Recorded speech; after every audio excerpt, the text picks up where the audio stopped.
we continue to move mobility forward around the globe. We are, one of our strategic focuses is autonomous driving on the Uber network. And now we're building the integration with the OEMs and with the tier ones to make it all happen.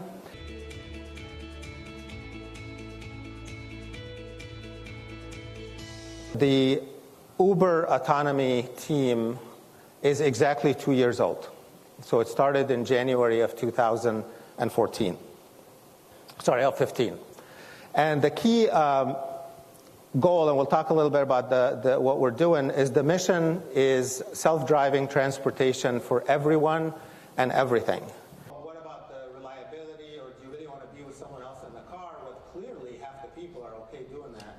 And this is just a high-level look at the system that we've developed, and we are on the 3rd generation already. We continue to update the generation of technology on the vehicles. And we've launched, this vehicle is actually driving in Pittsburgh right now. Thank you very much. That's great. And great news for Luxem, too. This is something that we think very seriously about. I think we've made a lot of public comments regarding, we do see this similar to like the autopilot or some of the technology that's already on cars today. When you look at city stop and some of those features, that's what's in those vehicles. They're not really fully autonomous without drivers. They do have drivers. So we will continue to work with the state. We have moved now to Arizona, and we'll continue to consider a lot of places to deploy the vehicles. We don't see autonomy as taken over completely. If you look at the ride-sharing business today, and you looked at some of the statistics in the different cities, the biggest problem in ride-sharing is supply, meaning having enough cars, enough drivers at peak times. And therefore, if you heard something called surge, you get surge pricing, which is not good, because then it increases the price on the consumer. Autonomy will help smooth that out.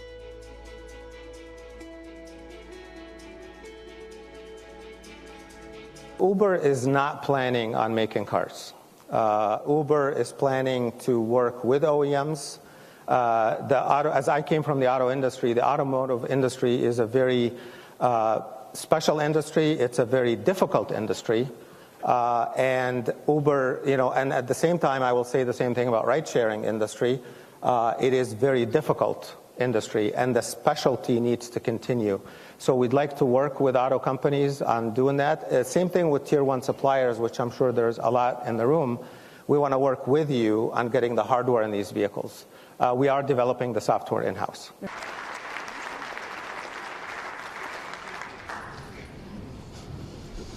Thanks, John.